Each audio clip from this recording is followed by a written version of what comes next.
ጾም በ40 ቀን ጾም ወራት ከሰንበት በቀር ምንም የማትቀምስ ነብሮች የእግሯን ትቢያ ይሉስላት የነበረች ታላቅ ኢትዮጵያዊት ቅድስት ናት። ቅድስት ጸበለ ማርያም ጌታችን መድኃኒታችን ኢየሱስ ክርስቶስ በደሃ ሰው ተመስሎ ተገልጦ ቁራሽ እንጀራ የለመናት በኋላም በጀርባዋ አዝላ የሸኘችው ታላቅ ቅድስት እናት ናት። እርሷ ከነቢያት ከሐዋርያትና ከሰማዕታት ዕድል የተሰጣት ቅድስት ናት። ቅድስት ጸበለ ማርያም ከደናግል መነኮሳትም ዕድል የተሰጣትና በምንኩስና ሕይወት በድንግልና ጸንታ የኖረች እናት ናት። ቅድስት ጸበለ ማርያም ትውልዷ በጎንደር ጠቅላይ ግዛት ቀሃ አካባቢ ነው።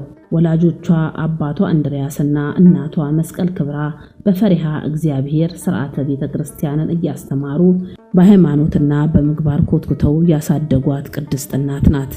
ከዕለታት